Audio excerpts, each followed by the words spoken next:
Hello everyone, and welcome back to the last video from the Canal Sidings Model Railway channel for 2018. I thought we'd just have a little bit of a running session. Just got a couple of trains going today, both hauled by Class 47s.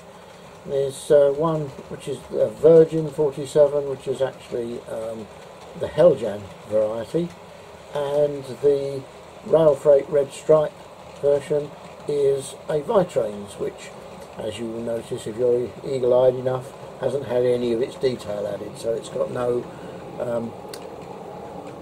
handrails on the front and no lamp irons or anything like that. This is my Christmas video, as I say, so first of all I'd like to wish you all a happy Christmas, and I hope you all have a great 2019. And that brings us to 2019 and what I'll be doing next. As many of you will already know, I'm going to tear this piece of the layout that we're looking at now down and rebuild it into a more 1990s scene rather than the scene that is actually depicted here, which is more like 1950s. It's only the stock that makes it look any more up to date. So my plan for January is to make a start, and I'm going to order some 25mm square metal, what I always used to know as speed frame, and I think that's still available, but there are lots of people selling very similar things. You get the 25mm square material with 1.2mm wall thickness, and it's usually powder coated in black, and then you get the various fittings that fit into the ends of the steel to make up shelves and trolleys and desks and all sorts of things.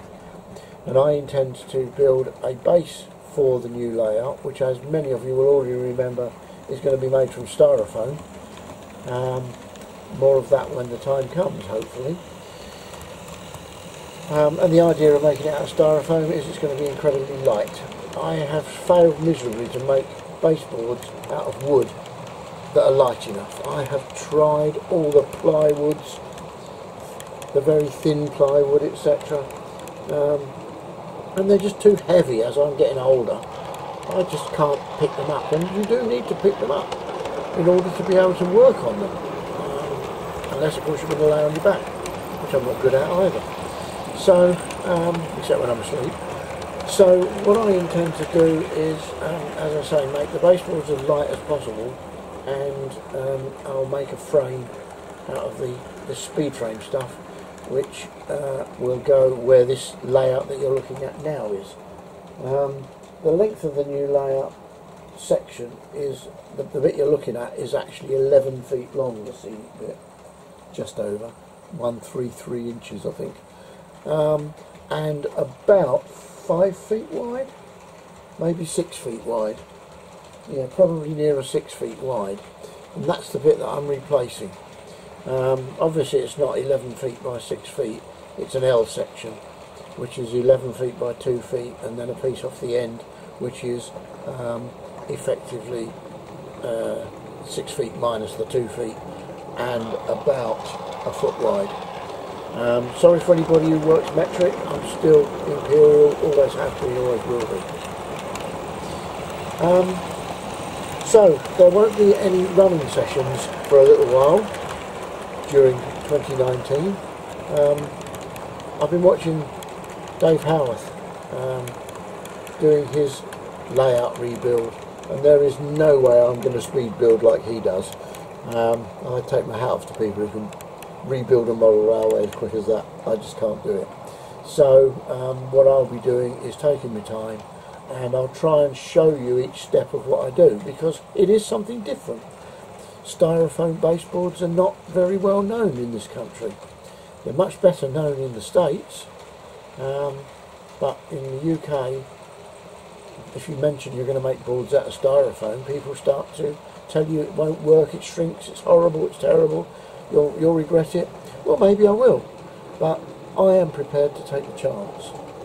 And I do know that to stop it shrinking, one of the major things that you do is you seal it, and I shall be painting all of it with emulsion paint. Although none of the Styrofoam will actually be on show on the finished layout. I say none, unless I dig down into it, there'll be no Styrofoam on show on the new layout, because it will have a 4mm cork top, and it will have MDF sides, just thin MDF sides to cover it up, and it will have a frame of wood underneath. I have mentioned all this in an earlier video, but whether that has actually been remembered by anybody or not, that doesn't really matter. It's all going to come out the way that I intend to build it. I've already started putting various bits and pieces together. So there are a couple of other things I've got to do as well. I've got to put some shelving up. I notice I've got some points way down the other end of the layout where the junction is going through the wall into the garage. I've got a point there that is refusing to work very well. It's got a seat point motor. And it does seem to me that seat point motors, after a few years, and this layout has been in existence now for 8 years, after a few years seat point motors tend to get weak. I don't really understand why, but they do. Maybe I just don't use a high enough voltage to drive them. I tend only to use about 15 volts AC, and by the time that gets rectified and smooth, it probably only comes to about 18 volts. Most people suggest 24 volts is what you should use for the capacitor discharge. So maybe that's what I've got wrong, I'm not really sure. But I'm going to replace those with something else that many of you will have seen before, which is the servo point motor that Hugo and I have been designing. And that is nearly finished now, and we're hoping to have the final production version ready for early next year as well. So that's where we are. I'm not going to waffle on any longer, other than to say thank you very much for following me. As you know, I do a very, very wide range of topics in my videos, because model railways are like that. You have to be an expert in a lot of fields, or you have to be able to cope with a lot of different fields. I'm going to be doing some metalwork soon, and I'm going to be building some woodwork and some styrofoam. It's a lot to be taken in. So, as I say, have a great Christmas and a Happy New Year, and I'll see you all again in 2019.